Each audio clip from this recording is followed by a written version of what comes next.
So welcome to VISTA Travel Policy webinar for State Office staff. My name is Kim Judy, and I am the training coordinator for the Atlantic cluster and one of the co-leads on the travel policy work group. Anna is also on the line. Jeff Soto from the VMSU is also here to answer any VMSU specific questions. To quickly do an introduction of the workgroup assignment, the criteria and the considerations that our workgroup put into the policy. We'll touch on relocation and close of service travel and then break for questions. And then we'll continue on to travel to PSO, provide a summary, and then move on to another question and answer period. So along with me on the travel policy work group, we had Josh Walker from the VMSU, who was also a co-lead. And we had representatives from each of the clusters, including Barbara from the Pacific cluster and Larcinia from the Southwest cluster. Errol joined me from the training unit, and we also had Ray Hare from the FFMC. Our work with streamlining the current travel policy while further reducing the cost of travel. In doing this, we applied for criteria: reduce the administrative burden on the state office staff, contain or reduce travel costs, streamline the process for clarity, and meet the legal requirements of the Domestic Volunteer Service Act. We've gone through several iterations, and with input from the work group, Strasser, Mike Burning, area managers, and general counsels, we have come up with what we think is a fair and workable policy. I do tell you a little bit about how we addressed each of the criteria. First, we did seek to reduce the administrative burden, and we did that by shifting the burden of analysis from the state offices to the VMSU and the training unit. It also eliminates the need to collect receipts and defines relocation travel and travel to training, making budgeting easier. The accuracy of predicting costs, which is something we were great overestimating our costs, which ties up travel funds, and this new policy and process nearly eliminates that. We contain or further reduce costs. Annual analysis of our mileage-based relocation rate shows significant cost savings potential. The emphasis of request to relocate prior helps us to contain and further reduce PSO travel costs. We haven't been able to put a final number on it. You can all imagine that the reduction in your staff time spent on analysis and application of the policy can translate into real dollars when you're able to spend that time on addressing member needs and developing projects within your state instead of focusing on doing calculations and analysis. We also do make policy that was clear and easy to communicate. And by doing this, we centralized the review and approval of all travel requests, and we created travel fact sheets that we can provide candidates upon entry so that they understand what's expected of them and what steps they need to complete. Legal requirements. The Domestic Volunteer Act requires that the VISTA program provide assistance for travel to training, which we're doing by arranging and paying for all candidates to travel to PSO, provide location assistance, which we're doing through provide travel and settling in allowance at the start of service and travel allowance at the close of service. We are also to provide assistance for emergency travel, which we will continue to do on an as-needed basis.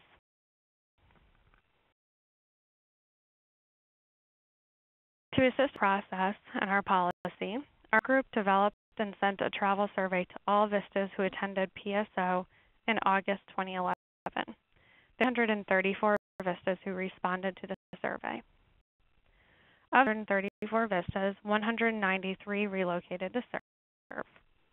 55 of those, or 81%, relocated via car or rented moving truck. 81% relocating by car or rented moving truck is a pretty accurate example of the number of our members who do relocate via car.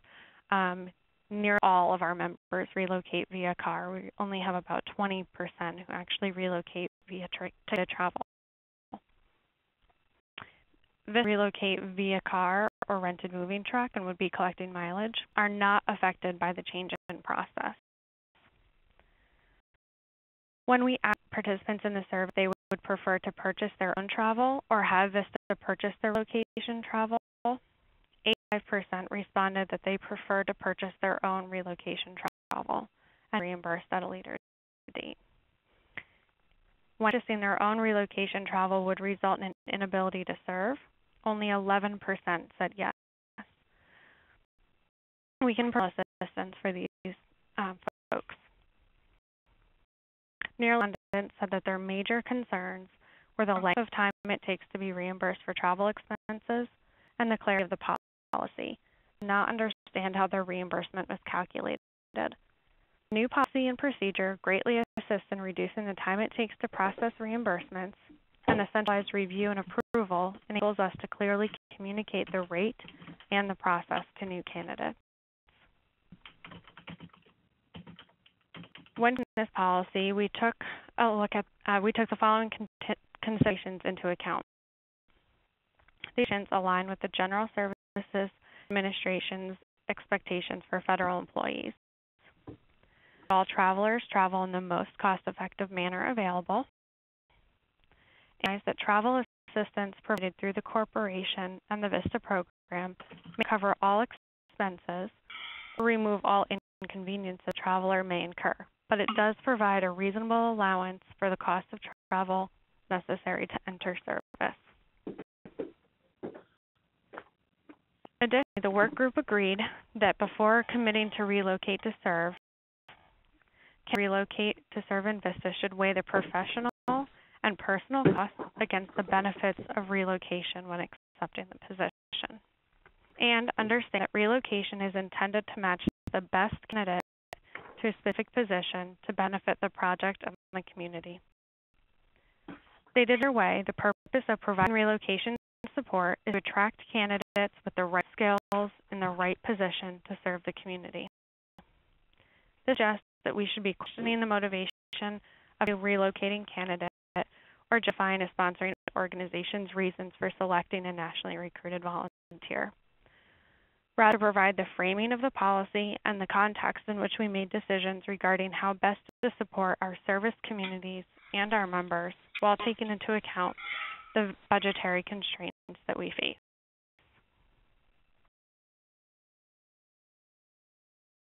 On the different types of travel. There have been changes to the relocation travel, closed service travel, and travel to training. Upon emergency travel, re-enrollment travel, and travel for transfers. However, there have been no significant changes to these types of travel, so we'll not be focusing on them today. I'm going to focus on relocation and closed of service travel. That's for questions. In the interest of time, if everyone would hold their questions until that question period, I'd greatly appreciate it. So first, what has changed with relocation? In the 2011 policy, the program arranged ticketed travel, and members who relocated via car received a mileage reimbursement. In the 2012 policy, all candidates arrange their own ticketed travel to relocate between home of record and site. In the 20 policy, there were 3 levels of review and approval. Now, in the 2012 policy, there's only 1 level, the VMSU coordination with the training unit. In 2011, separate rates and calculations for drivers. There were 3 cents a mile for gas, $20 per 100 miles for baggage, $10 per 100 for miles if there's a V81 on file, or the calculation for actual ticketed travel costs plus baggage. Now, there's one allowance for all modes of travel that includes a travel rate and baggage. The rate is a total of 33 cents per mile between home of record and site, and it includes a location rate established by the GSA and a shipping rate established by the VISTA program. One has no bearing on the rate at which a VISTA is reimbursed for their relocation travel. In policy, standard routing was home of record to PSO to site. All routing required analysis and approval from the area manager, VMSU director. Now, candidates may relocate prior, through, or after PSO. There are some restrictions, and the VMSU approved final routing. Relocation is travel approved for VISTA candidates who move from their home of record by 50 miles or more in order to serve. Relocation candidates arrange their own relocation travel from home of record to service site. After relocate and purchasing their travel, the VISTA program then provides a relocation travel allowance based on the distance from home of record to the service site up to $1,000. This allowance is intended to defray the cost of traveling to serve in another community. In some cases, candidates will receive slightly more than they spent, and others will receive slightly less than they spent. To limit the recruitment pool, therefore, can provide additional assistance for relocating VISTAs who express a need for direct and immediate financial assistance. We'll learn about this later. Again, arrange their own relocation travel from home of record to site. The VMSU informs the candidate of the allowance she or he is eligible for, and the candidate makes an informed decision regarding the mode of travel she or he will use to get from home of record to the site. There are restrictions on routing, and we'll talk about those in a moment.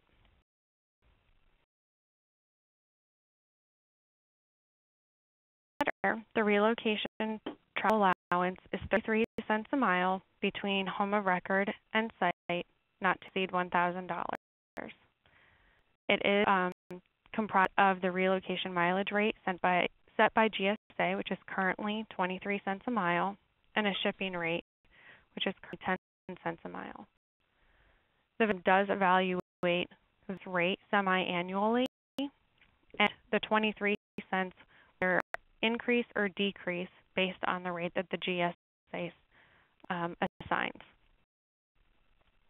Measure travel allowance 8 to 10 weeks after signing relocation vouchers at PSO. Trainee and reinstated members receive their allowance after signing relocation vouchers sent to them via email by the VMSU at the start of service. We analysis and some case studies to see if our rate, 33 cents a mile, would cover most costs. For a car, we use CAFE standards for a passenger vehicle and the AAA national average for the cost of gas. The rate allowed for reasonable travel would be considered to be about 8 hours on the road a day, cost of gas, food, and lodging, and sometimes there was some money left over. We looked at large airports and regional airports, trains, and buses. In the majority of cases, the allowance covers what it would cost the VISTA to travel from home of record to site. Built in the financial hardship clause for those circumstances where our rate may not be enough.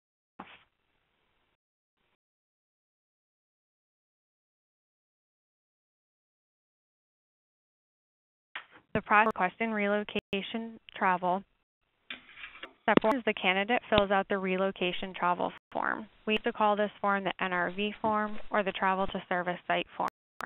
We took the liberty of changing it to the Relocation Travel Form when we instituted this new policy. Relocation Travel Form can be found on the VISTA campus on both the state office page and the supervisor's page. Candidate uses this form to spell out their points of travel, preferred dates, and preferred modes for relocating to serve. The Trainee Registration Profile, or TRP, in the My AmeriCorps portal to document their travel to training request. And arrange their own after receiving approval from the VMSU to relocate. They then arrange their relocation travel from home of record to site. They stayed off after getting the relocation travel form from the candidate, reviews and submits the form to the VMSU later than 35 days prior to PSO, or if the candidate training deferred, no later than 10 days prior to departure from the home of record. The VMSU reviews and approves the relocation travel form policy and inform the candidate of his or her approved relocation routing prior to PSO, through PSO, or after training, and the Relocation Travel Allowance she or he is eligible for in direct communication with the candidate. The VMSU also coordinates with the training unit to identify the most cost-effective PSO location and means of travel for relocating and national project candidates. We'll talk about that when we talk about PSO travel. When the VMSU is reviewing and approving the Relocation Travel Form, several items into consideration. They're taking into account whether or not the routing is most cost effective. What impact will it have on PSO travel costs?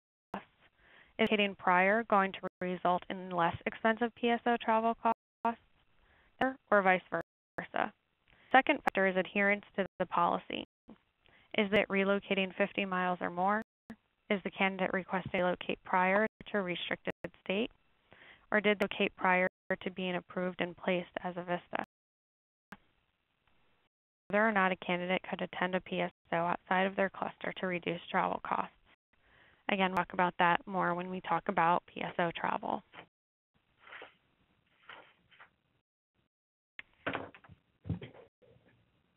Again, final routing is determined by the VMSU, but relocation prior to PSO, through PSO, and after PSO are all permitted.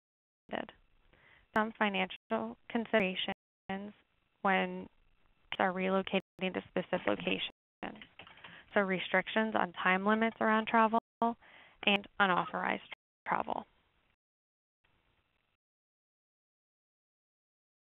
The Trainee VMSU have identified 13 states and territories that are costly to travel out of. The VMSU will be conducting an analysis to determine the best routing for the candidate to relocate to serve in these locations. Relocation prior may not be permitted. However, if the VMSU that finds out that relocating prior does not increase the cost of getting to PSO, the candidate's preferred routing will be honored. Additionally, the training unit, in coordination with the restricted states and the VMSU, is in the process of documenting circumstances under which candidate could relocate prior. For example, if the candidate agrees to take ground transportation to PSO, or PSO in close proximity, would depart from airports that are comparable in cost to other states in a cluster, or other ways that they could get to PSO without raising the costs. For example, we determined that we can save money by sending candidates from the northeast, or from the south corner of Nebraska, training in Denver, Colorado. In circumstances, we could permit a candidate to relocate prior to Nebraska, provided she attends training in Denver. The southeast corner of Wyoming are also in the same situation. Similarly, we now have PSOs in Boston. This means that it's permissible for Maine, New Hampshire, and Vermont candidates to relocate prior and attend training in Boston because the cost difference is negligible. Ways that enable VISTAs who are relocating to these states to relocate prior. And if a candidate agrees to drive to PSO, he or she can relocate prior to any of these states.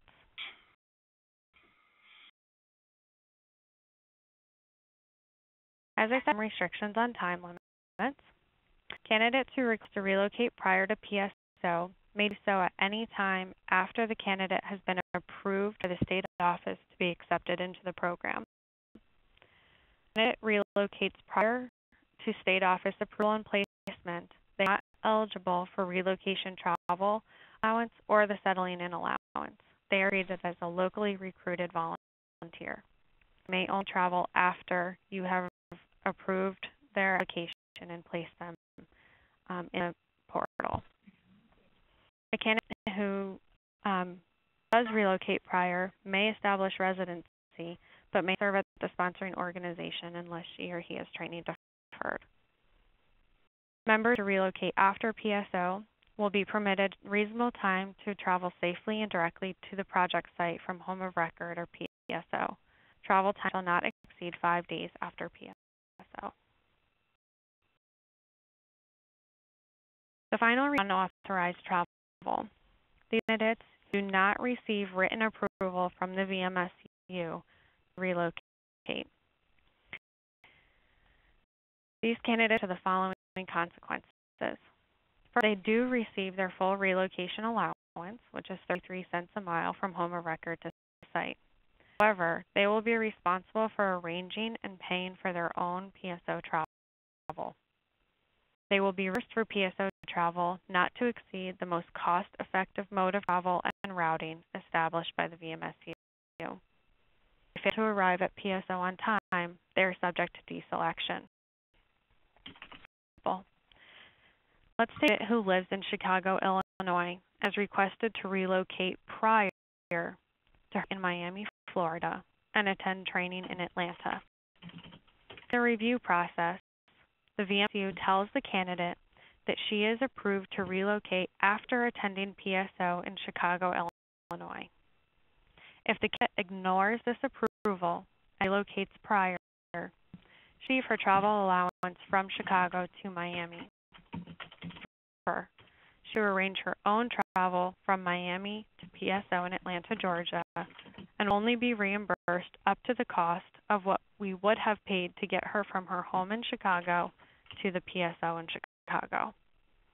If she does not show up to PSO or shows up late, she will be deselected. Bottom line here is that all candidates must receive written approval from the VMSU for arranging their relocation travel plans. All candidates will receive approval from the VMSU no later than 25 days prior to the PSO for which they are scheduled to attend.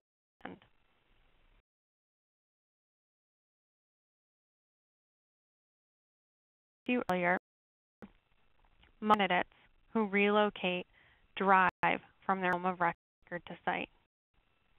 Drive always arrange for their own relocation travel and absorb the upfront costs, gas, tolls, etc., and receive their relocation reimbursement at a later date. The majority of relocating candidates will not be affected by the new policy in terms of upfront costs. Candidates relocate via ticketed travel. This small percentage of candidates will incur upfront costs, airfare, train, or bus tickets, that they would not have incurred under the 2011 policy. For these candidates, we have identified two situations in which candidates may require additional relocation assistance when costs are extraordinary. First, candidates who are relocating to or from areas outside of the continental United States demonstrated the need for additional funds,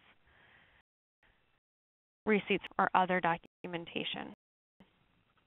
The director of the VMSU may authorize reimbursement for actual costs to the government rate for ticketed travel. Second circumstance are for VISTAs who are best suited for their placement and have demonstrated a financial hardship that prevents them from making their own ticketed travel arrangements from home of record to service site. In cases, the director of the VMSU may authorize the purchase of travel on the candidate's behalf.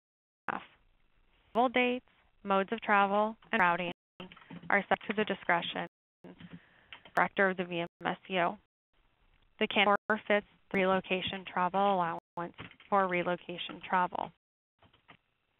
This decision does not apply to drivers because historically these candidates have always absorbed upfront costs.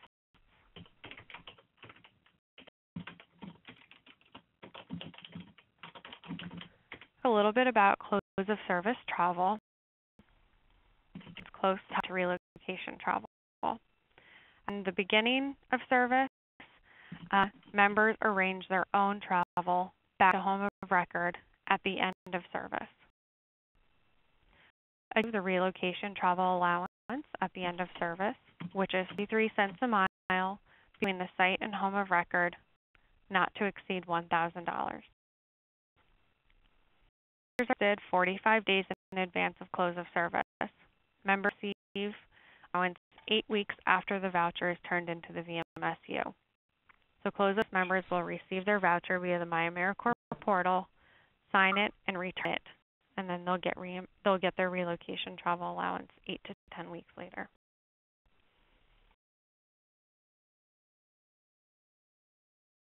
That the VD1 form does not appear in the policy, nor really appear here in this webinar.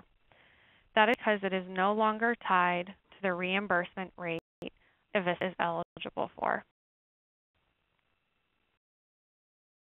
The use of vehicles for public transportation form is agreement between the VISTA member and the sponsoring organization that state organization will reimburse the member for service-related transportation. It's to be on file when the VISTA member will be operating any or all of the following for service-related transportation: a vehicle owned or leased by the sponsoring organization, a vehicle owned or leased by the member, public transportation, or a vehicle owned or leased by another person approved for the member use by the corporation state director. But again, the VD1 is no longer tied to the reimbursement rate of VISTA is eligible for. It only needs to be on file for service-related transportation.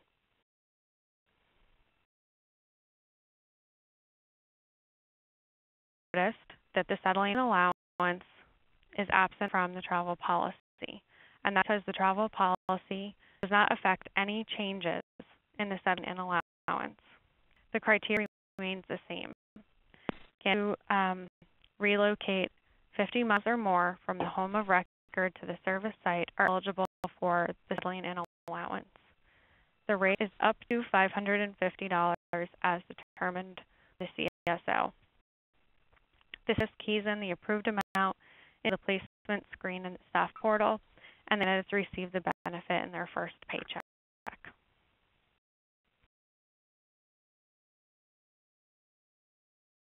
We're going to do location, and then we'll take a break for questions. Candidates own relocation travel from home of record to site, regardless of the mode.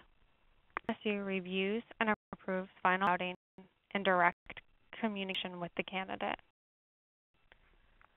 The allowance is 33 cents a mile between home of record and site, not exceed $1,000. And arrange their own travel at the close of service from site back to home of record. So we'll pause for some questions about relocation, and then we'll move on to travel to training. What questions do you have for me right now about relocation travel? Dan in Texas. I had a question. One was mentioned that candidates can relocate prior to service after the state office has approved the candidate in the portal.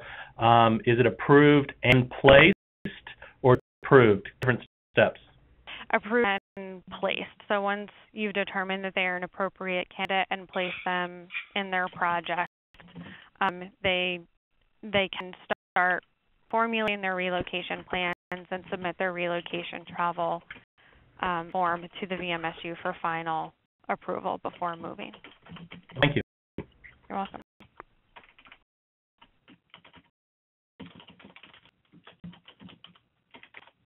Any other questions before we move on to travel to training?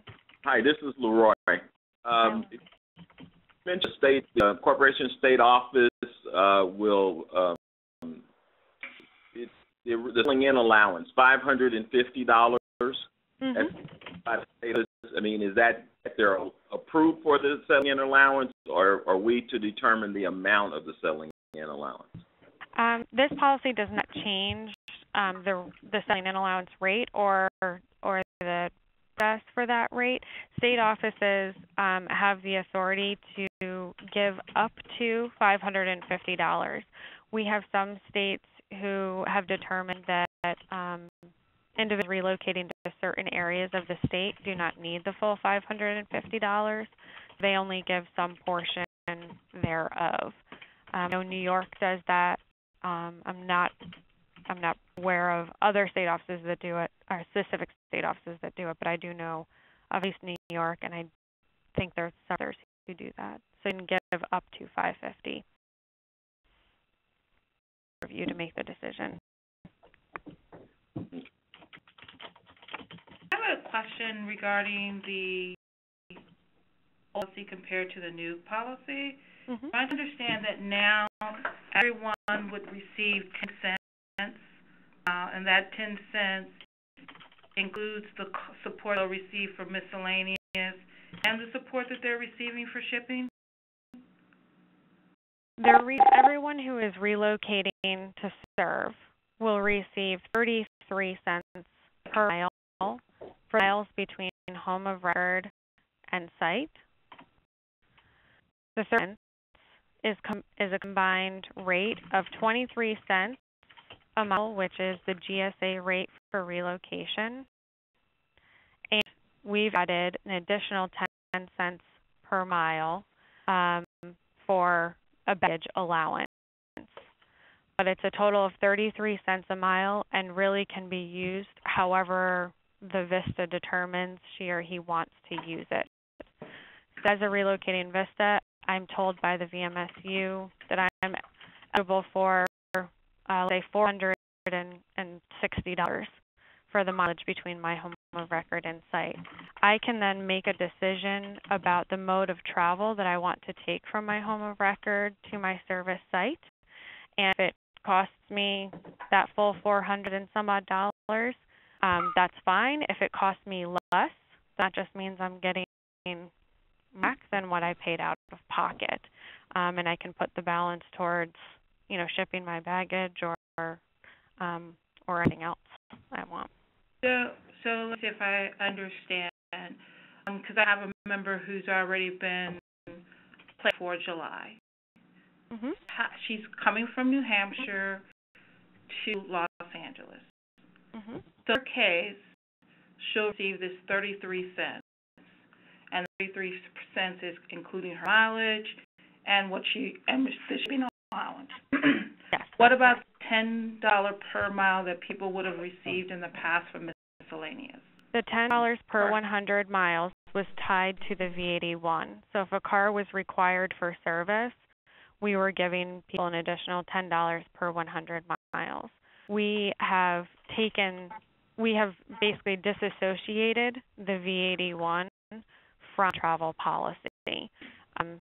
Whether a car is required for service or not, everyone is receiving just the 33 cents per mile between home of record and service site, regardless of the mode of travel. So if she's driving from New Hampshire to Los Angeles, she's getting 33 cents a mile. If she chooses to fly from New Hampshire to Los Angeles, she'll get 33 cents a mile. Analysis that was done by the teams looking at this, it was basically calculated that was sufficient to cover any costs that a person would incur. For example, if they're driving to stay at a hotel, however many days that they might need to stay from one point to the next. Yes, we determined that it was fair to suggest that someone would be on the road 8 hours a day.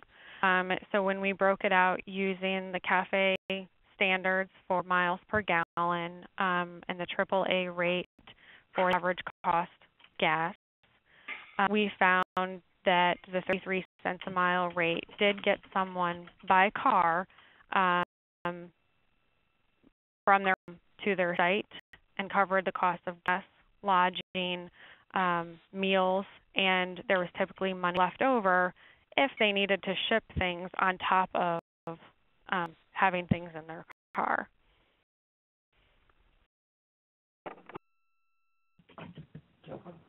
Jen, we can reassure all candidates who are making this commitment that the policy will not change between relocation and end of service.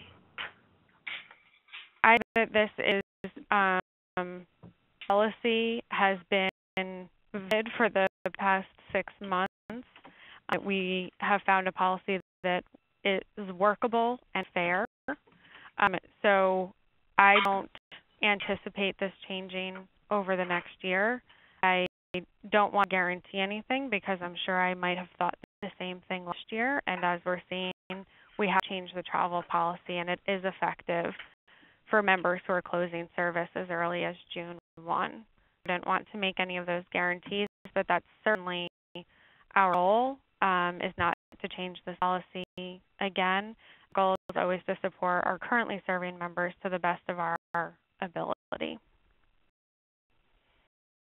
Does this policy affect members who are relocating post-service in July and August? Yes, it will. And yeah, anyone who is closing service June 1 and beyond will fall under this policy. So members will need to arrange their own travel from their site to their home starting June 1 and after.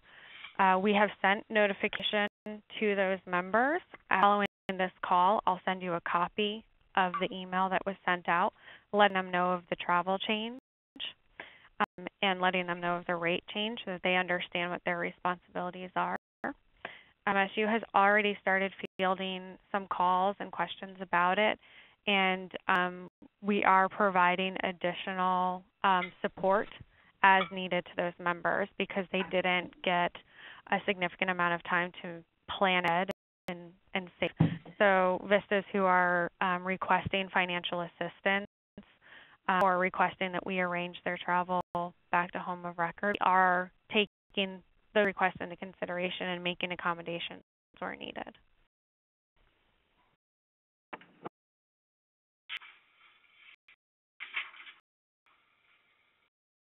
Be aware of our time, so I am going to move on to travel to training.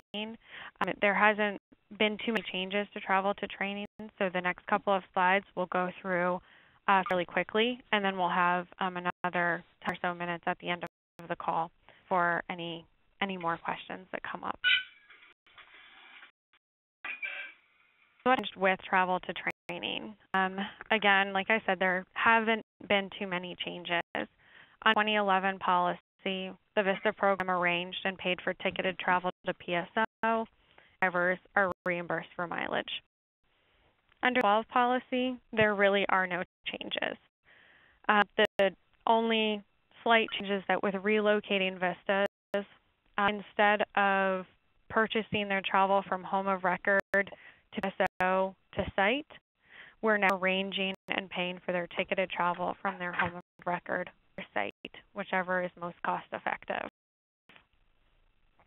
In the 20 policy, there were 2 levels for review and approval of travel plans. The state to the training unit in coordination with the VMSU. There's just 1 level. The training unit reviews and approves all PSO travel plans in coordination with the VMSU. Of course, we're consulting the state office. Any changes to those travel plans impact PSO attendance or start dates. Call on you to make us aware of alternate travel options from your state. You may be aware of a tour bus option that gets people to PSO or local transit options on your PSO locations.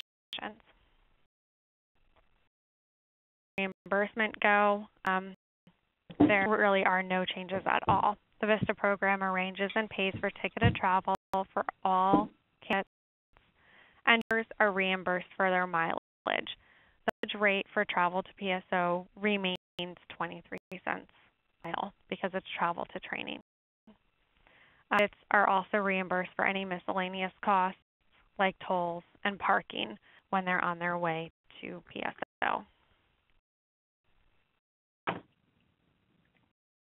The process remains pretty much the same. The state office enrolls the candidate in the PSO event by the deadline for names, which is typically 35 days prior to the PSO.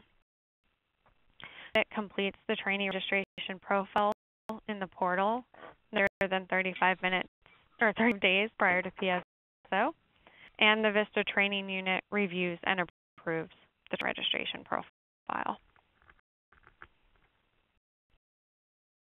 We are approving and arranging, or the VISTA training unit approves and arranges travel for locally recruited volunteers, training board members and leaders, and supervisors. MSU, because they're reviewing relocating plans, approve PSO travel for relocating VISTAs.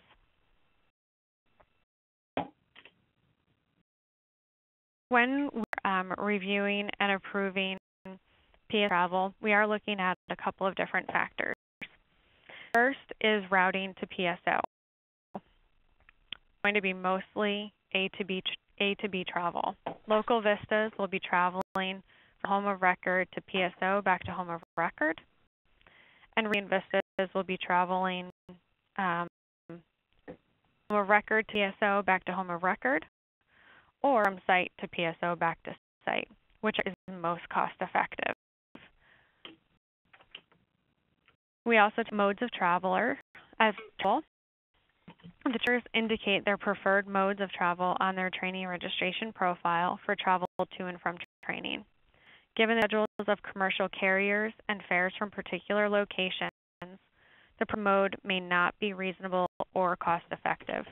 The training unit determines whether the preferred mode of travel is the most cost effective. The training unit communicates directly with the traveler if there are any changes to the preferred mode or routing indicated by the traveler in the TRP. The VMSU determines the most cost-effective routing for relocating VISTAs. We're also starting to look closely at out-of-cluster PSO attendance. The training unit may request a candidate to attend a PSO out of cluster when have found that the cost savings is $150 or more. We'll do this when we're looking at VISTAs who are relocating to serve and VISTAs who are part of national projects. So we may do this when a relocating candidate's home of record is located within a close proximity to a PSO within a 2-week time frame of the scheduled cluster PSO. For example, we can let our candidate from earlier who is relocating from Chicago to Miami. It makes more sense to send her to attend the PSO in Lombard than to have her relocate to Miami and fly her to PSO in Atlanta. Similarly, if there are national project volunteers whose home of record or site is located within close proximity of PSO within a 2-week time frame of the scheduled cluster PSO. For example, this candidate, if we have a candidate who is living and serving in California through a project managed by a state office in the Atlantic cluster, it makes sense to send that candidate to a PSO on the West Coast than to fly them to the East Coast for a PSO. In cases, the candidate up to 2 weeks or delaying the start date for up to 2 weeks would be permissible. State offices will be consulted and notified of the change within 30 days of a scheduled PSO.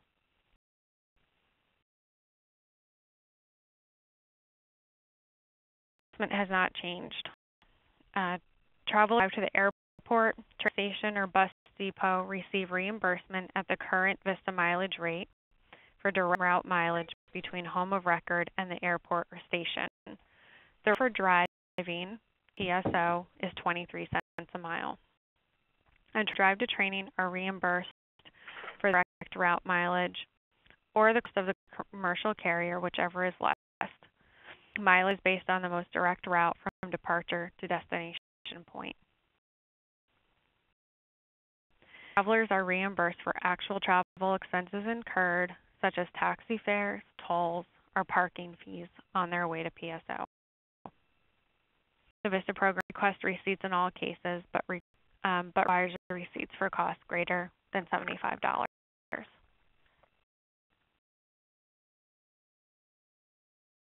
The policy, VISTAs arrange their own relocation travel from home of record to site and receive a relocation travel allowance.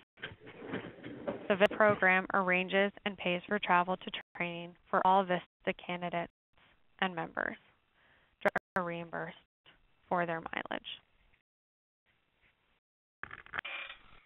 Earlier we had a question about the effective date, and the effective date is June 1, 2012, and it does apply to VISTA members clean service. The trainer sent an email notification and posted notification on the campus forums. Also a copy of that email after this call. VMSU is also notifying members when their vouchers are posted for close of service. That's approximately 4 or 5 days prior to close of service. So they're receiving notification of what their travel allowance will be and can make their own determination on how they want to travel back home. This all members entering service with a start date of June 1 or after. We had offices educate your sponsors and inform incoming VISTAs. This PowerPoint, along with the notes that I'm reading, will be available to you. There are also several travel fact sheets available on the VISTA campus on the state office page.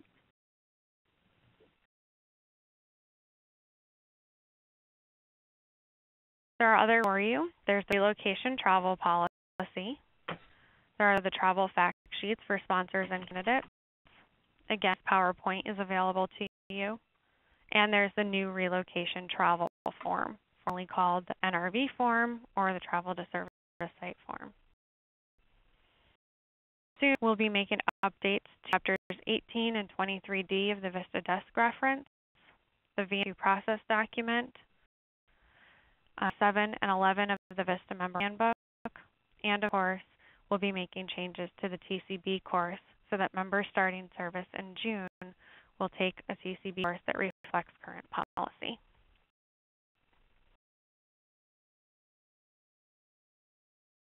So about 10 minutes now for questions and an answer period. And any questions you may have about the travel policy. This is Chad with the Alaska State Office. Hey. I have a question because, so obviously, as I'm sure you know, I have the opposite ratio that you demonstrated at the beginning for national statistics. So 80% of my candidates relocate through PSO currently and with ticketed travel. So I just want to make sure I am understanding the policy change. So going forward, it's still going to probably make most sense for the majority of my candidates to relocate through PSO. Are they, because of relocating through PSO, is the VMSU ticketing changing and paying for their travel from home of record to PSO and then PSO up to service site? Or help understand that. Yeah, absolutely. Okay. So what I'll do is I'll walk everyone through a more detailed process so you're all aware of what the options for VISTAs will be. So and can kind of talk about it in the context of any VISTA who has chosen to relocate via ticketed travel, because I know that's where a lot of the anxiety and concerns are, because ticketed travel obviously tends to be more cost prohibitive than traveling by car can be. So if a candidate indicates on their relocation travel form they are relocating from home of record to service site, and they will have the option on that form to request to relocate prior to PSO, after PSO, or through PSO. And they will also indicate what their likely mode of travel will be. The VMSU, upon receiving that form, is going to call every relocating VISTA and talk to them about their travel options. They'll say, Chad, you're relocating from Kansas to Anchorage. For the mileage between your home of record and service site, you're going to be receiving 33 cents a mile for a total of whatever it may be. Let's say $1,000. That's a cap. And VISTA may say, well, I've already looked at flight costs and I don't have $100 or I don't have $600 to get me from my home of record to my service site. I'm not going to be able to serve because I can't afford to relocate. The VMSU will then say to the VISTA that they that the will actually arrange and purchase the travel on their behalf because the VISTA has identified themselves as having a financial need. We're not broadcasting this, but we are making every relocating VISTA who's traveling via ticketed travel aware that we can purchase travel on their behalf should they have a financial need. In cases, the VISTA would forfeit all knowledge of saying when they want to travel or how they want to travel. So in all likelihood, they will be routed through PSO because that's most cost effective. And there may be circumstances where we're putting people on longer buses or longer train rides because those are, of course, more cost effective modes of transit. So after the VMSU and the traveler have had that conversation, the traveler can either opt to arrange their own travel or they can forfeit the relocation travel allowance and have us arrange their travel on their behalf. For relocating to or from outside or to outside of the continental United States always have this option. So candidates traveling to and out of Hawaii and Alaska will always have this financial hardship offered to them where we can purchase on their behalf. Does that mean, this is Teresa in Oregon, does that mean they lose their shipping? So I'm a VISTA candidate in La Grande, Oregon, and I need to go to Nome, Alaska. I'm going by bush plane. And does that mean I get an extra allowance for shipping because they're, it's going to cost extra to take a couple bags of stuff? Or because I'm flying, do I totally lose out on my shipping allowance? Those candidates are going to receive 2 checked bags, weight checked bags, they can receive reimbursement for.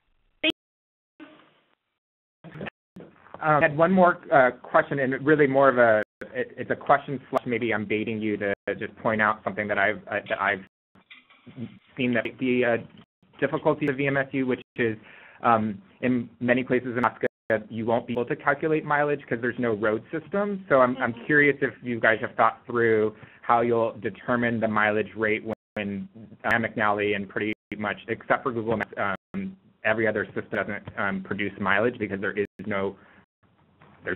So I'm just curious if you've thought through how you're going to come up with the total miles. Have not been in the business of calculating that sort of mileage in the past year. I'm going to say I'm not aware of it, but Jeff, are you on this call?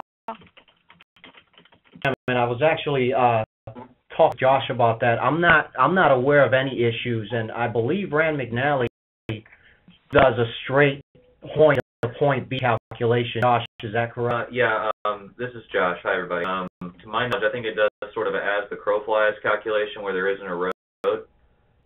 So you would get approximation of the mileage based on what air travel would have been for a direct trip. I want to double check that because I've done some analysis myself here and I get errors on Rand McNally. The only system that I've found that actually can come up with mileage is Google because they'll tell you to kayak across the sea or to whatever. But Rand McNally keeps on giving me an error when I do a zip code to zip code or a city to a city that's located somewhere without roads. So again, as we encounter issues like that, I'm sure we'll be able to troubleshoot those cases, and then we would have to supplement Rand McNally in that case. But we can certainly accommodate that. Thank you for the tip. Yep. All right, who was this? That was Chad Davis from the Okay. Thank you for the feedback, Chad. Yeah. David. Sorry. Are there questions about relocation travel or travel to PSO or the process involved. I wanted to get one more clarification. So under this policy, all VISTA members have the option to travel by vehicle regardless of whether they need a vehicle for that, and all VISTAs, even under the old policy, have had that option. They just weren't getting the benefit of the 10 per 100 if they relocated by car. Under the new policy, yes, anyone can relocate any mode of travel, and they're going to receive 33 cents per mile.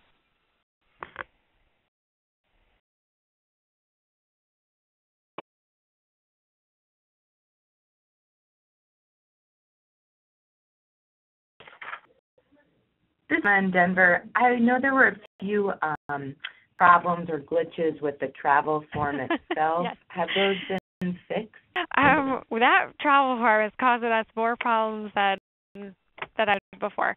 The most recent version we've been tweaking with the VMSU. I believe Josh Walker and his colleague Robin Carmichael have finally fixed it. The training unit today has been trying to break it to make sure that it's fixed, and we haven't successfully broken it again.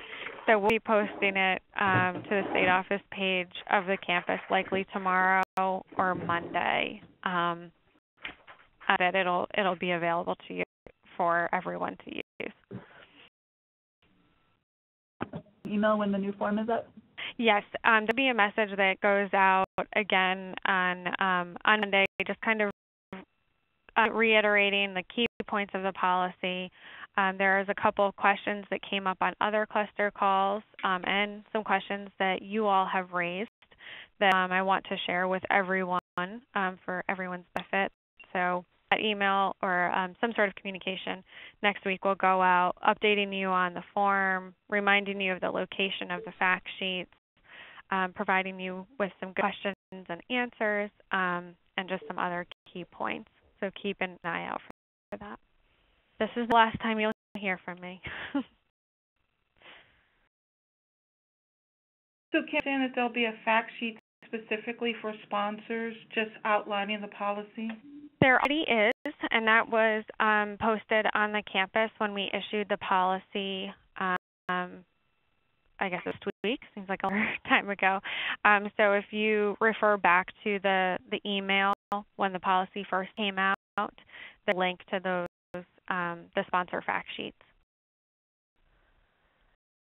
As I said, after this call, I will be sharing this PowerPoint with you, and you may edit it so that you're speaking to the sponsor audience and use it to conduct a training with our sponsors. We're asking that everyone make an attempt to train and inform their sponsors by the start or the first week of May, so that we can ensure that we're getting everyone up to speed on the travel policy. If you've already approved VISTAs for June 1 or after start date, and you know they're relocating, it would definitely be best if you were to get in contact with them now and send them the updated relocating to serve fact sheet so that they can start reviewing that and in touch with the VMSU about the location plans.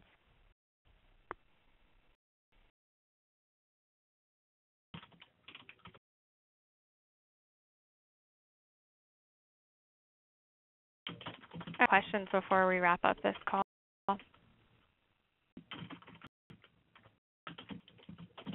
Well, thank you all very much for your time and for your very thoughtful questions. We get a lot in this webinar, so thank you much for that. I appreciate it, and have a good rest of your day. Please let me or your training coordinator or anyone at the VMSU know if you have any questions. We're here to help you out. Everyone.